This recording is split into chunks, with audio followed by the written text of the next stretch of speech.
Fidelis kalau minta sepiring nasi, Ya. maka Fidelis yang akan makan, bukan orang lain dulu. Kalau nasi ada lebih sana baru kasih ke orang lain, bukan dari piring. Begitu. Itu begitu. Jadi kalau orang Papua Selatan yang minta provinsi, berarti orang Papua Selatan siap untuk mengisi provinsi. Itu satu.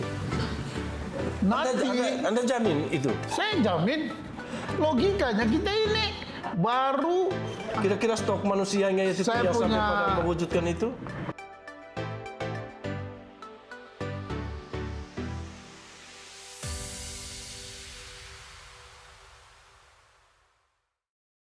Saya sudah memperhitungkan bahwa SDM untuk Papua Selatan tidak diragukan, ya sebenarnya.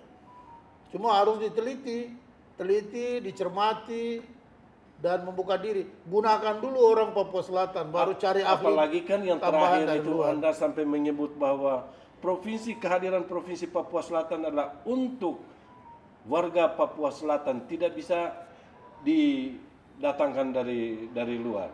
Apalagi berkaitan dengan proteksi terhadap masyarakat lokal 80-20. Yang itu harus dilakukan. Kenapa? Itu harus dilakukan. Karena Fidelis kalau minta sepiring nasi, Ya. maka Fidelis yang akan makan, bukan orang lain dulu. Kalau nasi ada lebih sana baru kasih ke orang lain, bukan dari piring. Begitu. Itu begitu. Jadi kalau orang Papua Selatan yang minta provinsi, berarti orang Papua Selatan siap untuk mengisi provinsi. Itu satu. Anda jamin itu? Saya jamin, logikanya kita ini baru membuat, harusnya kita tidak membuat kelembagaan pemerintahan yang langsung kepada big gitu, big kelembagaan. Kita baru membuat kelembagaan pemerintah yang small tetapi multifungsi, begitu. Oh, Itu harus begitu. Paham. Maka ketika misalnya 4 sampai 5 dinas saja yang Ya, kita buat diadakan sedang dulu, aja. Kita buat sedang aja. Misalnya besok dinas pertanian kita gabung dulu. Peternakan, perikanan, Jadi satu semua karena jadi satu satu rumpun. dulu ya. Nanti kepala bidangnya yang kita kasih besar. Begitu. Sampai dengan PPL-nya juga kita bikin sendiri. Kenapa? Karena ada dinas teknis di kabupaten. Ini harus bisa koneksi ini berjalan begitu. Menurut saya PR yang sangat berat menurut saya, Pak. Kalau menurut saya ini PR tidak berat.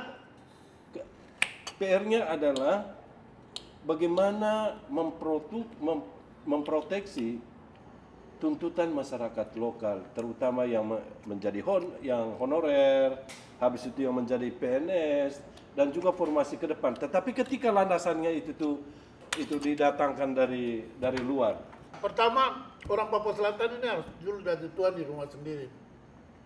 Satu, hari ini pengalaman saya menunjukkan honorer di pemerintah Kabupaten Merauke kurang lebih 3.000. Ya, Bahkan ya. tembus 4.000 lebih. Nah, honorer ini kalau kita bagi besok baik-baik, provinsi, kabupaten-kabupaten yang ada, ini terserap. Memang berapa banyak sih orang Papua Selatan? Begitu. Berarti Sekarang kalau provinsi hampir 1.000. Kabupaten lain juga sudah sekitar 2.000. Memang berapa penduduk di kabupaten-kabupaten yang ada? Begitu. juga dengan Contoh misalnya pemilih hari ini di Bovendigul. Itu kurang lebih sekitar 42.000. Berarti kan penduduknya kurang lebih sekitar 100.000 lebih. Berarti kan tidak besar gitu. Apalagi kita sudah jadi provinsi. Kita mengaturnya baik. Lalu yang berikut, bukan semua langsung jadi PNS adik-adik kita ini. Pencari kerja kita ini. Kalau kita komunikasi, besok gubernurnya bisa komunikasi, mengendalikan semua investor yang ada. Sudah anak-anak lain juga masuk di sana sebagai karyawan. Bukan sebagai karyawan lepas. Tapi tergantung dari life skill dan sertifikasi yang dibutuhkan di perusahaan itu. Ya, Nah, untuk mengejar soal itu, life skill. life skill. Ya, Baru tahun dengan- depan saya akan dapat, pemerintah Kabupaten Merauke dapat pembangunan bantuan balai lokal latihan kerja, balai besar lokal latihan kerja di Papua itu baru ada itu dua. perjuangan Anda. Itu perjuangan saya dengan Naker Trans gitu dan Menteri Desa. Apa memang itu betul terwujud besok? Terwujud besok karena saya sudah serahkan tanah dan pembangunannya besok sudah mulai. Berarti Anda mempersiapkan diri sebelum bertarung menjadi calon gubernur Provinsi Papua Selatan itu sudah bekerja. Bukan saya yang mempersiapkan ini, Tuhan yang mempersiapkan. Saya cuma jalankan amanat Tuhan. Gitu. Pak, saya selalu kagum dengan Anda. Sebegitu berani dan tanpa beban untuk memproteksi masyarakat lokal. Itu kewajiban. Itu kewajiban, oke ya. Ya. Tetapi Bapak tuntutan Prabowo aturan, ajukan OPLA 20.000 ketika Pak Syafri Samsudin, Menhan sekarang, ya. pergi ke Merauke berjumpa dengan saya langsung. Beliau tanya saya cuma satu. Dari OPLA ini mesti ada orang asli ya Pak Romanus. Sudah punya data itu? Seorang negarawan saja berpikir bagaimana local indigenous people ini harus dilindungi dan harus diangkat. Apalagi kita yang ada di daerah. Pertanyaan saya, Anda berani pasang badan untuk kepentingan masyarakat lokal? Kalau itu berani, sangat berani karena saya orang lokal gitu.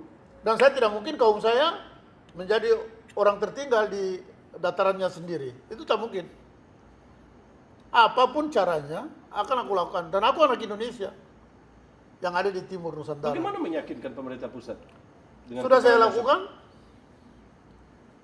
lakukan.